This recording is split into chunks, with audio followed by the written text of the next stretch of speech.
മിശിഹായിൽ പ്രിയമുള്ള സഹോദരങ്ങളെ, ഇന്നേ ദിവസം കുടുംബ ജീവിതത്തെപ്പറ്റി എനിക്ക് ഒന്ന് രണ്ട് ചിന്തകൾ തരുവാനുള്ളത്, ഭാര്യമാർ സ്വന്തം വീട്ടിൽ ചെന്ന് ഷെയർ ചോദിക്കുന്ന ചില രീതികൾ ഇവിടെ അടുത്ത ആളുകളായിട്ടുണ്ടായിട്ടുള്ളതാണ്.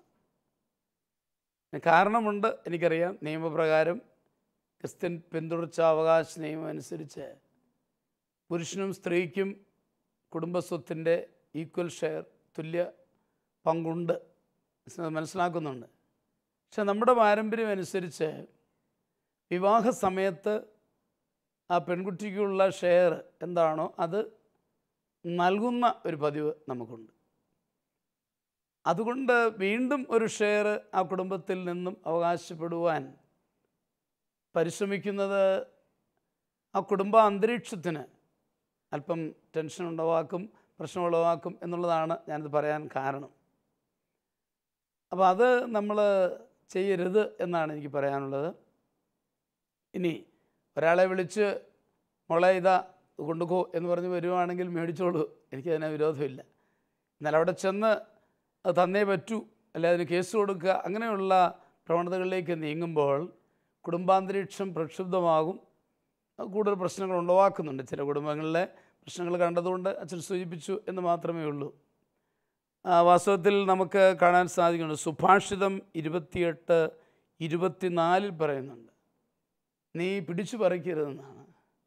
സന്തോഷപൂർവ്വം തരുന്നത് തീർച്ചയായിട്ടും മാതാപിതാക്കൾ തരുന്നതാണെങ്കിൽ അത് മേടിക്കുക, അല്ലാതെ അതിൻ്റെ പേരിലൊരു വഴക്ക്, അസ്വസ്ഥത ഉണ്ടാക്കരുത് എന്ന് തന്നെ എനിക്ക് പറയാനുണ്ട്. പിന്നെ അമ്മച്ചിമാരോടും കൂടെ ഒരു കാര്യം പറഞ്ഞോട്ടെ. അമ്മച്ചിമാർ ചിലപ്പം പെൺമക്കൾക്ക് അവരെ സ്നേഹിക്കണം ഒത്തിരി എന്നെനിക്ക് യാതൊരു അഭിപ്രായ വ്യത്യാസം ഇല്ലാത്തതാണ്.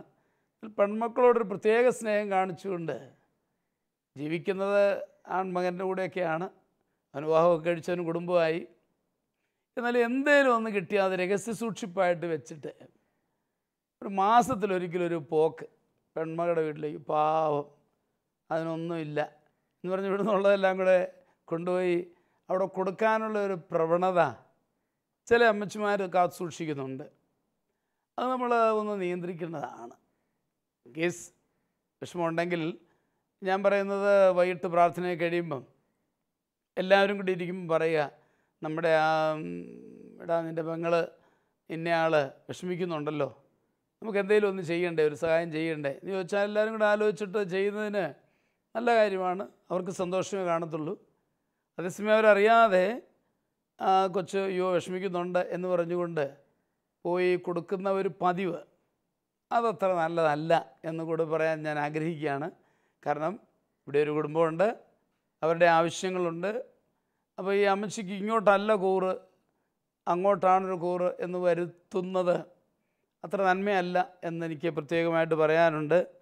അതുകൊണ്ട് സ്വകാര്യ സൂക്ഷിപ്പ് ഒഴിവാക്കിയിട്ട് ഒന്ന് ആലോചിച്ച് എല്ലാം ഭംഗിയായിട്ട് ചെയ്യാനായിട്ട് നിങ്ങൾ പരിശ്രമിക്കണം എന്നാണ് എനിക്ക് പറയാനുള്ളത്. ആ ഒരു ബോധ്യത്തോടു കൂടി നമുക്ക് ഇന്ന് കൂടുതൽ ഭംഗിയായിട്ട് ആ കുടുംബജീവിതം നയിക്കുവാൻ കഴിയട്ടെ എന്ന് ആശംസിച്ചുകൊണ്ട് ഇന്നത്തെ കത്തുകളിലേക്ക് നമുക്ക് കടന്നു ചെല്ലാം. ഇന്നത്തെ ആദ്യത്തെ കത്ത് ആരുടേതാണ് നിമ്മി? ഇന്നത്തെ ആദ്യത്തെ കത്ത് അമേരിക്കയിൽ ഫിലാഡൽഫിയയിൽ നിന്നും ജീന എന്ന കുടുംബിനി എഴുതുന്നതാണ്. പ്രിയ ബഹുമാനപ്പെട്ട അച്ഛ, എൻ്റെ ഭർത്താവ് കടുത്ത മദ്യപാനിയാണ്. ഞങ്ങൾക്ക് 2 മക്കളാണുള്ളത്. മൂത്ത മകന് 19 വയസ്സ്, ഇളയ മകൾക്ക് 12 വയസ്സ്. അച്ഛ, അദ്ദേഹത്തിന് എന്നെ ഭയങ്കര സംശയമാണ്. മദ്യപാനത്തിന് പുറമെ ചൂതുകളിയുമുണ്ട്. മദറിൻലോ ഇവിടെ ഞങ്ങളോടൊപ്പമുണ്ട്. മദറിൻലോ ഫാദറിൻലോയുമായി പിരിഞ്ഞു നിൽക്കുകയാണ്. കഴിഞ്ഞ വർഷം മദ്യപാനത്തിൻ്റെ ഫലമായി എന്നെ കണ്ടമാനം ഉപദ്രവിച്ചു. ഞാൻ പ്രാർത്ഥനയിൽ ഉറച്ചു നിന്നു. അതിൻ്റെ ഫലമായി ആണോ എന്നറിയില്ല, ഇപ്പോൾ എന്നെ ഉപദ്രവിക്കുന്നില്ല. പിള്ളേരും ഈ സാഹചര്യത്തിൽ വളരെയേറെ വിഷമിക്കുന്നു. ഒന്നും പറഞ്ഞാൽ കേൾക്കുകയില്ല. എന്തിനെപ്പറ്റിയും വാദിക്കും. ചിലപ്പോൾ ഫോൺ എടുത്ത് മാറ്റിവെക്കും. ഇപ്പോൾ മകൻ പ്രതികരിക്കും. അത് എനിക്ക് വിഷമമാണ്. സെക്ഷൽ ടേസ്റ്റ് അദ്ദേഹത്തിന് വളരെ കൂടുതലാണ്. ഞാൻ ശാലോം നിത്യവും കാണാറുണ്ട്. ദയവായി ആവശ്യമായ നിർദ്ദേശങ്ങൾ നൽകണമേ. തീർച്ചയായിട്ടും നമ്മളുടെ ജീന ശാലോം റെഗുലറായിട്ട് കാണുന്നു എന്ന് പറഞ്ഞാൽ നമുക്ക് ഏറെ സന്തോഷമുണ്ട്. ഒരു ആത്മീയ മനോഭാവമുള്ള ആളായിരിക്കണം, അല്ലെങ്കിൽ തിരക്കിട്ട ജീവിതത്തിൽ അത് സാധിക്കില്ല. എന്നാൽ ഇവിടെ വളരെ വ്യക്തമായൊരു കാര്യം, ഈ മദ്യപാനത്തിൻ്റെ ഫലമാണ് ഈ സംശയം. നമ്മുടെ തലച്ചോറിനെ ബാധിച്ചു കഴിയുമ്പോൾ സ്വാഭാവികമായിട്ടും തനിക്ക് അടുപ്പമുള്ളവരെയൊക്കെ സംശയിക്കുവാനിടയാവുന്നു. അതൊരു പ്രൂവ്ഡ് ഫാക്റ്റാണ്. അതിൻ്റെ ഫലമായിട്ടാണ് വന്നിരിക്കുന്നത്. കാരണം അദ്ദേഹത്തിന് മദ്യപാനവും ചൂതുകളിയും ഉണ്ട് എന്ന് പറഞ്ഞിട്ടുണ്ട്. അപ്പോൾ അതിൻ്റെ ഫലമായിട്ടുണ്ടായിട്ടുള്ള പ്രശ്നമാണിത്. മദ്യപാനിക്ക് ലൈംഗിക ആഗ്രഹമുണ്ട്, പക്ഷേ പെർഫോമൻസ് ഇല്ല. അതാണ് മനഃശാസ്ത്ര വിദഗ്ധർ പറയുക. അപ്പോൾ വേണ്ടത് രീതിയിൽ ഭാര്യയെ സന്തോഷിപ്പിക്കാൻ പറ്റുകയില്ല, അതുപോലെ തന്നെ അയാൾക്കും ഒരു സംതൃപ്തി ലഭിക്കുകയില്ല. അങ്ങനെ വന്നു കഴിയുമ്പോൾ പൊതുവെ ഇവർ ഭാര്യയെ സംശയിക്കും. ഇവൾക്ക് എന്നോട് താല്പര്യമില്ലാണ്ട, അല്ലെങ്കിൽ ഇവൾ സഹകരിക്കാഞ്ഞിട്ട്, ഇങ്ങനെയുള്ള സംശയങ്ങളുണ്ടാകും ധാരാളം കുടുംബങ്ങളുണ്ട്. എ ടൈപ്പ് ഓഫ് ഇമ്പോർട്ടൻസി അല്ലെ ലൈംഗിക ക്ഷണത്വം എന്നൊക്കെ ഇതിന് പറയാം. സൈക്കോളജിക്കലാണ് എന്നുള്ളത് ഞാൻ സമ്മതിക്കുന്നു. ഇത് തലച്ചോറിനെ ബാധിക്കുന്നുണ്ടാകുന്ന ഈ പ്രശ്നമാണ്. അതുകൊണ്ട് കുടിക്കാത്തപ്പോൾ, മദ്യപിക്കാത്തപ്പോൾ ഈ പ്രശ്നം ഇല്ല. അതതിൻ്റെ ഒരു ടിപ്പിക്കലായിട്ട്. മറ്റു രോഗമൊക്കെയാണെങ്കിൽ എപ്പോഴും കാണും. ഇതങ്ങനെയല്ല, കുടിച്ചു കഴിയുമ്പോഴാണ് ഈ സംശയം തുടങ്ങുന്നത്. ഭാര്യമാരത് വ്യക്തമാക്കാറുണ്ട്. അതുകൊണ്ട് തന്നെ ഈ പ്രത്യേക സാഹചര്യം ജീന പറഞ്ഞിരിക്കുന്ന പോലെ ഞാൻ പ്രാർത്ഥിച്ചത് കൊണ്ടാവാം ഇപ്പം എന്നെ ഉപദ്രവിക്കുന്നൊന്നുമില്ല എന്ന് പറഞ്ഞത്. ജീന ഒരു വിധത്തിലും സംശയിക്കേണ്ട ആവശ്യമില്ല. കർത്താവ് അവിടെ ഇടപെട്ട് ഇരിക്കുന്നു. അതുകൊണ്ട് ഒരു മാറ്റം ഉണ്ടായിട്ടുണ്ട് എന്നുള്ളതിൽ നമുക്ക് സന്തോഷിക്കാം. പിന്നെ മകന് 19 വയസ്സായി എന്ന് സൂചിപ്പിച്ചിട്ടുണ്ട് മൂത്തയാൾ. അവനിപ്പോൾ റിയാക്ട് ചെയ്ത് തുടങ്ങിയിരിക്കുന്നു. എല്ലാ കുടുംബങ്ങളും മനസ്സിലാക്കേണ്ട ഒരു കാര്യമാണ്, ചെറുപ്പത്തിലുണ്ടാകുന്ന ബിറ്റർ എക്സ്പീരിയൻസസ്, കൈപ്പുള്ള അനുഭവങ്ങൾ, കുട്ടികൾ അതിനെ പ്രതികരിക്കുന്നത് 19 വയസ്സൊക്കെ ആകുമ്പോൾ. നല്ലൊരു ടിപ്പിക്കൽ കേസായിട്ട് എനിക്ക് തോന്നുന്നു. അപ്പോൾ ഇവൻ ഇപ്പം ആദ്യമൊക്കെ അടങ്ങി നിന്നു, ഇപ്പോൾ അവനതാ പ്രതികരിച്ചു തുടങ്ങിയിരിക്കുന്നു അപ്പനോട്. അത് അമ്മയ്ക്ക് വിഷമമാണ്. കാരണം അമ്മയ്ക്ക് അപ്പനെ ബഹുമാനം ഉണ്ടെന്നുള്ളതിൻ്റെ സൂചന കൂടി അവിടെ തരുന്നുണ്ട്. അതെനിക്ക് സന്തോഷമായിരിക്കുന്നു. അപ്പോൾ കുട്ടികൾ അങ്ങനെ പ്രതികരിക്കും എന്ന് തന്നെയാണ് മനഃശാസ്ത്രം പറയുന്നത്. ഇനിയും ജീനായുടെ സ്നേഹമയമായ ഇടപെടൽ, അതുകൊണ്ട് അദ്ദേഹത്തെ മാറ്റിയെടുക്കണം എന്നതാണ് എനിക്ക് പറയാനുള്ളത്. ഇവിടെ ജീനായ്ക്കത് സാധിക്കും എന്നുള്ളതിന് സംശയമില്ല. 1 പത്രോസ് 3:1 മുതൽ 2 വരെ വാക്യങ്ങളിൽ തിരുവചനം പറയുന്നുണ്ട്, വചനമനുസരിക്കാത്ത ആരെങ്കിലും ഉണ്ടെങ്കിൽ അവരെ വാക്കുകൊണ്ടല്ല പെരുമാറ്റം കൊണ്ട് വിശ്വാസത്തിലേക്ക് നയിക്കുവാൻ ഭാര്യമാർക്ക് കഴിയും. വാക്കുകൊണ്ടധികം വേണ്ട. പ്രത്യേകിച്ചും കുടിച്ചു വരുന്ന ഒരാൾ വാക്കുകൊണ്ട് പറഞ്ഞിട്ട് ഒരു കാര്യമില്ല. പെരുമാറ്റം കൊണ്ട്, സ്നേഹം കൊണ്ട് സാധിക്കും. അങ്ങനെ ഭർത്താക്കന്മാരെ എടുത്തിട്ടുള്ള ഒത്തിരി സംഭവങ്ങൾ എൻ്റെ ഓർമ്മയിലുണ്ട്. വാസ്തവത്തിൽ ഈ പിതൃവേദി എന്ന പ്രസ്ഥാനം തന്നെ തുടങ്ങാൻ ഒരു പ്രേരണ എനിക്ക് നൽകിയത് അതാണ്. ഈ പെരുമാറ്റം കൊണ്ട് ഭാര്യയെ മാറ്റിയെടുത്തു കഴിഞ്ഞപ്പോൾ ആ ഭർത്താവിന് വലിയ സന്തോഷമായി. ഭർത്താവ് പറഞ്ഞു, അച്ഛാ ഞങ്ങളോടും ഇതൊക്കെ പറഞ്ഞു തരണ്ടേ, പെണ്ണുങ്ങളോട് മാത്രമേ പറഞ്ഞാൽ മതിയോ എന്ന് പറഞ്ഞത് ഞാനിപ്പോൾ ഓർക്കുന്നുണ്ട്. അതുപോലെ വളരെ പ്രസിദ്ധരായിട്ടുള്ള ഒരു മരിയദാസ് എന്ന് പറഞ്ഞ വചന പ്രഘോഷകനുണ്ട്. അദ്ദേഹം കന്യാകുമാരി ഡിസ്ട്രിക്റ്റിലാണ് ഞാനവിടെ വർക്ക് ചെയ്ത് പരിചയപ്പെട്ടു. അദ്ദേഹം പറയാവുന്ന, ഞാൻ ഇന്ന് ഇങ്ങനെ നിൽക്കുന്നെങ്കിൽ എൻ്റെ ഭാര്യയുടെ പ്രാർത്ഥനയാണ്. അപ്പം ജീവിത പങ്കാളിയെ നന്നാക്കുവാനായിട്ട് സാധിക്കും, മാറ്റിയെടുക്കാൻ സാധിക്കും എന്നുള്ളത് യാതൊരു സംശയമില്ല. അതുകൊണ്ട് എൻ്റെ അഭിപ്രായത്തിൽ ജീന സ്നേഹത്തോടെ പറഞ്ഞ് ഒരു ധ്യാനത്തിനോ അല്ലെങ്കിൽ ഒരു കൗൺസിലിങ്ങിനോ ഒക്കെ പ്രേരിപ്പിക്കുക. അമേരിക്കയിലാണ്, അതുകൊണ്ട് സാഹചര്യങ്ങൾ എനിക്ക് കൃത്യം പറഞ്ഞു കൊടുക്കാനൊന്നും അറിയാൻ പാടില്ല. എങ്കിലും വേണ്ടി വന്ന ഒരു ചികിത്സയെങ്കിലും, വിദ്യാഭ്യാസമൊക്കെ ഉള്ളവരായിരിക്കും, ചികിത്സയെങ്കിലും നടത്തി പ്രാർത്ഥിച്ച് ഒരുങ്ങി ചെയ്യണം. എന്താണെങ്കിലും ഈശോയുടെ തിരുരക്തം തളിച്ച്, അദ്ദേഹത്തിന് മേൽ തളിച്ച് പ്രാർത്ഥിച്ചിട്ട് മാത്രമേ ഈ പരിശ്രമം തുടങ്ങാവുള്ളൂ. തിന്മയുടെ സ്വാധീനങ്ങളെല്ലാം നീങ്ങി അയാളെ നേടിയെടുക്കുവാനായിട്ട് സാധിക്കും എന്ന് തന്നെയാണ് എൻ്റെ പ്രതീക്ഷ. ഇതേക്കുറിച്ച് എന്താണ് ടോമിൻസ് പറയാനുള്ളത്? ഈ കത്ത് കേട്ടപ്പോഴത്തേക്ക് എൻ്റെ മനസ്സിലേക്ക് കടന്നു വന്ന ഒന്ന്, ജീനയുടെ ഫാദറിൻലോ ആയിട്ട് പിരിഞ്ഞ് അവരുടെ വീട്ടിലുണ്ട് എന്നൊരു സൂചന അതിനകത്തുണ്ട്. അപ്പോൾ എൻ്റെ മനസ്സിലേക്ക് പോയത്, ഈ രോഗത്തെ ചികിത്സിക്കാതെ രോഗകാരണം കണ്ടെത്തി ചികിത്സിക്കുന്നത് കുറേ കൂടെ നല്ലതായിരിക്കും എന്നാണല്ലോ പറയപ്പെടുക. ഇത് ഈ വ്യക്തി മദ്യത്തിനും ചൂതുകളിക്കുമൊക്കെ അടിമയായി ഒരു പ്രത്യേക ക്യാരക്ടറിലേക്ക് കടന്നു വരാൻ ഒരു പക്ഷേ അച്ഛനിപ്പം പറഞ്ഞതുപോലെ ചെറുപ്പത്തിലുണ്ടായിരിക്കുന്ന ബിറ്റർ എക്സ്പീരിയൻസ് ആകാം. അവൻ്റെ അപ്പനും അമ്മയും തമ്മിൽ പിരിഞ്ഞു നിൽക്കുന്നത് അവർ തമ്മിലുള്ള കുടുംബ പ്രശ്നങ്ങളുടെ പശ്ചാത്തലത്തിലാവുമല്ലോ. അപ്പോൾ ഒരുപക്ഷെ ഇവൻ്റെ ചെറുപ്പത്തിൽ ഇവന് കിട്ടിയിരിക്കുന്ന കൈപ്പേറിയ അനുഭവത്തിൽ നിന്നായിരിക്കും ഇവൻ ഈ മദ്യത്തിലും ചുതുകളിയിലേക്കൊക്കെ പോയതും ഇവളെ ഉപദ്രവിക്കുന്ന സ്വഭാവത്തിലേക്ക് വന്നതുമൊക്കെ. അപ്പം ജീനയ്ക്ക് അതുകൊണ്ട് ദൗത്യം ഏറുന്നു എന്നാണ് എൻ്റെ ഒരു തോന്നൽ.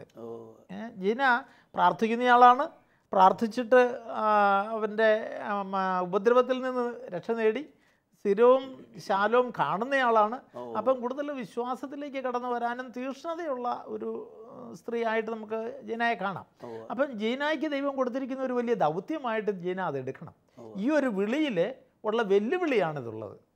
വിവാഹമെന്ന കുടുംബത്തിലേക്കുള്ള ദൈവത്തിൻ്റെ ആ വിളിയിലേക്ക് കടന്നു വന്ന അത് പൂർണ്ണതയിൽ പൂർത്തീകരിക്കണമെന്ന് ആഗ്രഹിക്കുന്ന ആ വ്യക്തിക്ക് നേരെയുള്ള തിന്മയുടെ സ്വാധീനവും വെല്ലുവിളിയുമാണെന്ന ബോധ്യത്തോടെ ജീന അത് ഏറ്റെടുത്താൽ ഒരു പക്ഷേ എങ്കിലേ ആ കുടുംബത്തെ മുഴുവനായിട്ട് നേടാൻ പറ്റും. ജീനയുടെ മദറിൻലോയെയും ഹസ്ബൻഡിനെയും നേടാൻ ജീനയ്ക്ക് കഴിയണം. അത് ദൈവിക പദ്ധതിയായിട്ട് എനിക്ക് തോന്നുകയാണ്. തീർച്ചയായിട്ടും ആ മദറിൻലോയും ഫാദറിൻലോയുമായി പിരിയാനുള്ള കാരണങ്ങളെപ്പറ്റി ജീന ഒന്ന് അവെയർ ആകുന്നത് നല്ലതായിരിക്കും.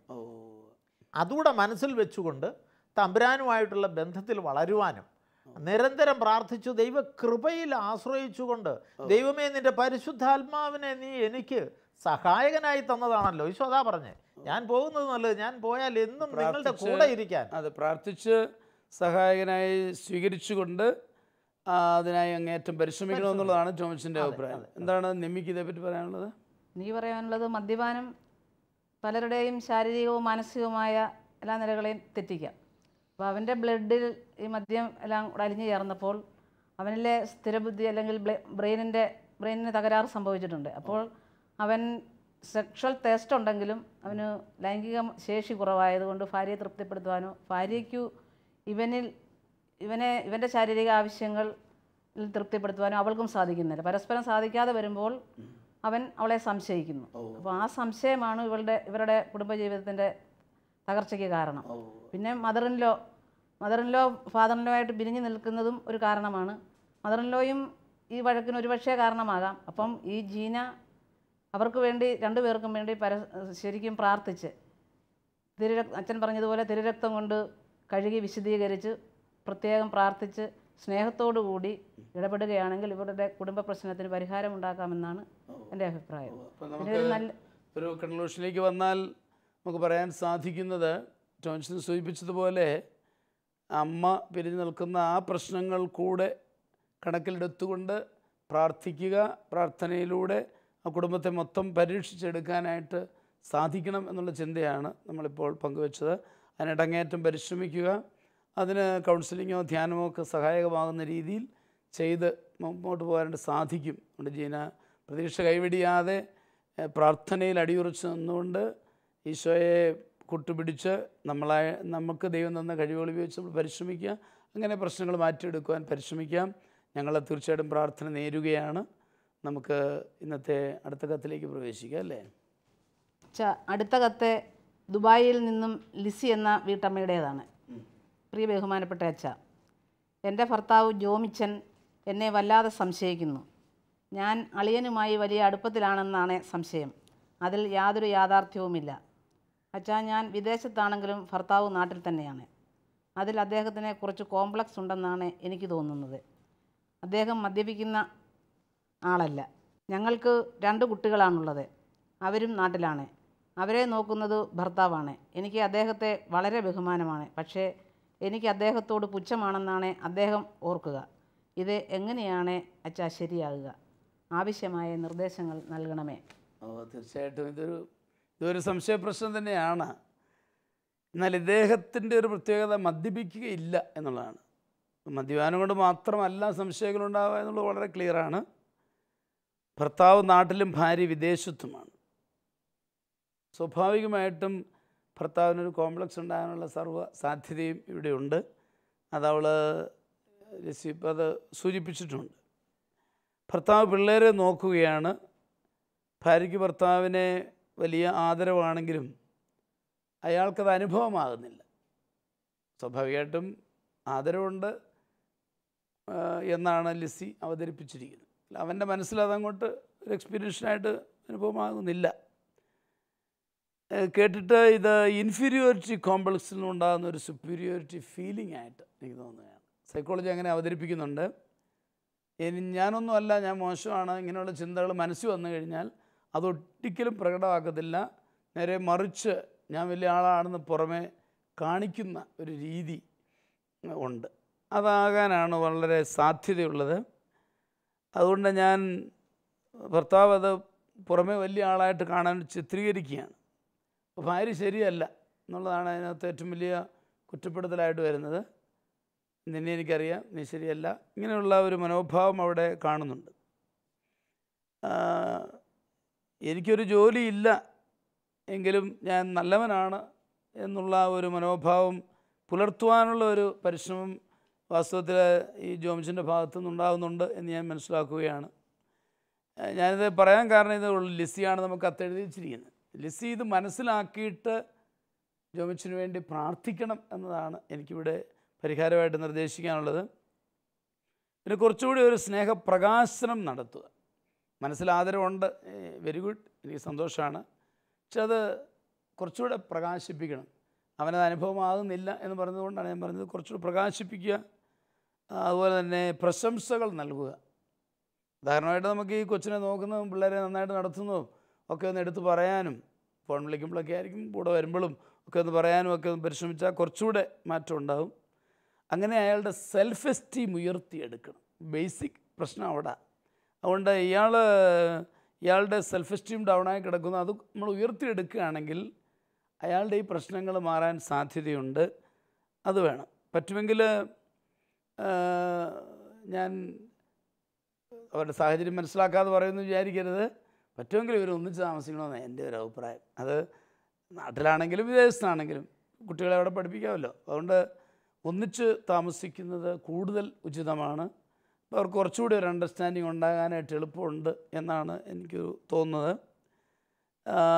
ഏതായാലും ഒരു മാരേജ് കൗൺസിലിംഗ് ഉപകാരപ്പെടും. നാട്ടിൽ വരുമ്പോൾ അത് ക്രമീകരിക്കാനായിട്ട് സാധിക്കും. 1 യോഹന്നാൻ 3:18 പറയുന്നത്, വാക്കിലും സംസാരത്തിലുമല്ല നാം സ്നേഹിക്കേണ്ടത്, പ്രവൃത്തിയിലും സത്യത്തിലുമാണ്. അപ്പോൾ കൂടുതൽ സ്നേഹം പ്രകാശിപ്പിച്ച് അദ്ദേഹത്തെ മാറ്റിയെടുക്കാൻ പരിശ്രമിക്കണം എന്നാണ് എനിക്ക് പറയാനുള്ളത്. ലിസി പ്രതീക്ഷ കൈവെടിയരുത്. ജോമിച്ചനെ തീർച്ചയായും നേടിയെടുക്കാനും പറ്റും. ആ പെരുമാറ്റം കൊണ്ട്, സ്നേഹം കൊണ്ട്, സ്നേഹപ്രകാശനം കൊണ്ട്, അതോടൊപ്പം പ്രാർത്ഥന. കർത്താവിന് സാധ്യമായിട്ടൊന്നുമില്ല. പ്രാർത്ഥിച്ച് ആ കുടുംബത്തെ നേരെയാക്കാൻ പറ്റുമെന്ന് തന്നെയാണ് ഞാൻ പ്രതീക്ഷിക്കുന്നത്. ഇതേക്കുറിച്ച് എന്താണ് നിമ്മിക്ക് പറയാനുള്ളത്? ഭർത്താവ് ജോലിക്ക് പോയി ഭാര്യയെയും മക്കളെയും പോറ്റുന്നതാണ് ഏറ്റവും നല്ലത്. പിന്നെ സാഹചര്യം, ഒരു പക്ഷേ അവൾ നേഴ്സായിരിക്കാം. അപ്പം നേഴ്സുമാർ വീട് വിട്ട്, നാടും വിട്ട് അന്യദേശത്ത് പോയി ജോലി ചെയ്യും. ഭർത്താവ് നാട്ടിൽ കഴിയും. അത് കാരണം അതുമൂലം അവന് സംശയം, അവന് ഇൻഫീരിയോറിറ്റി കോംപ്ലക്സ് മൂലമാണ്. അച്ഛൻ പറഞ്ഞതുപോലെ ഇൻഫീരിയോറിറ്റി കോംപ്ലക്സ് ആണ്. അവൻ്റെ ഭാര്യ അവനേക്കാളും വല്ല ശമ്പളം മേടിക്കുന്നു, ജോലിയുണ്ട്, അവനൊന്നുമല്ല എന്നുള്ളൊരു തോന്നൽ അവനെ ഭരിക്കുന്നുണ്ട്. അതുകൊണ്ടാണ് അവൻ വേറൊന്നും പറയാനില്ലാത്തതുകൊണ്ടാണ് അവളെ സംശയദൃഷ്ടിയ വീക്ഷിക്കുന്നത്. അളിയനുമായിട്ട് അടുപ്പത്തിലാണ് എന്നൊക്കെ പറയുന്നത്.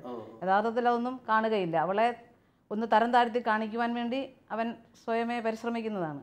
അപ്പം പരസ്പരം പ്രാർത്ഥിക്കുക. അച്ഛൻ പറഞ്ഞതുപോലെ ഒന്നിച്ച് ജീവിക്കുന്നതാണ്. ഭാര്യാഭർത്താക്കന്മാർ അവർ ഉൽപ്പത്തി പുസ്തകത്തിൻ്റെ 1-ാം അധ്യായത്തിൽ പറയുന്നത് അങ്ങനെ തന്നെയാണല്ലോ. മനുഷ്യൻ ഏകനായിരിക്കുന്നതെന്നല്ല. അപ്പോൾ ഒന്നിച്ച് ജീവിക്കുന്നത് തന്നെയാണ് നല്ലത്. വിവാഹം കഴിക്കുന്നത് ഒന്നിച്ച് ജീവിക്കാൻ തന്നെയാണല്ലോ. അത് നടക്കാതെ വരുമ്പോൾ അതിൻ്റെയും കൂടെ പ്രത്യാഘാതമായിരിക്കും. പക്ഷേ മക്കളെ നന്നായിട്ട് നോക്കുന്നുണ്ടോ എന്ന് അവൾ തന്നെ പറയുന്നുണ്ട്. അപ്പോൾ അവൾ അവനെ പ്രശംസിക്കുന്നുണ്ട്, ഇല്ല എന്ന് പറയാൻ പറ്റത്തില്ല. അപ്പോൾ അതവൻ മനസ്സിലാക്കുന്നില്ല. അവളെ ഇപ്പം അവൾ പരസ്പരം പ്രാർത്ഥിക്കുക. പ്രത്യേകിച്ചും ഈ ലിസി പ്രാർത്ഥനയിൽ ഉറ്റിരിപ്പാൻ പരിശ്രമിക്കുക. അവൾ ഭർത്താവിനെ സമർപ്പിച്ച് പ്രാർത്ഥിക്കുമ്പോൾ ഈ കുടുംബ പ്രശ്നം പരിഹരിക്കാവുന്നതേ ഉള്ളൂ. നിങ്ങളുടെ ഒരു അഭിപ്രായം, പ്രാർത്ഥനയിലൂടെ ആ കുടുംബത്തെ രക്ഷിച്ചെടുക്കുവാനായിട്ട് ലെസി പ്രത്യേകമായിട്ട് പരിശ്രമിക്കണം എന്നുള്ളതാണ്. എന്താണ് ടോമിച്ചിന് പറയാനുള്ളത്?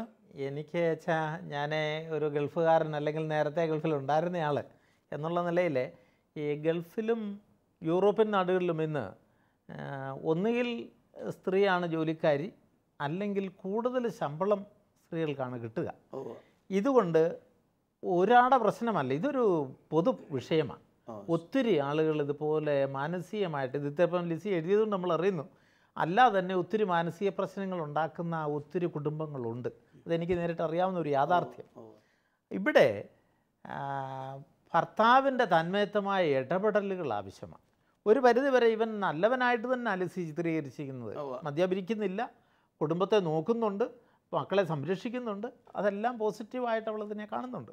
അതൊക്കെ ഒത്തിരി നല്ലതാണ്. പക്ഷേ അവനെ ഇങ്ങനെ ഒരു പ്രശ്നമുണ്ടായപ്പം അതിനകത്ത് എൻ്റെ ഒരു ഭാഷയിൽ പറഞ്ഞാൽ ലിസി ഇച്ചിരി കൂടെ ശ്രദ്ധിക്കേണ്ടിയിരിക്കുന്നു.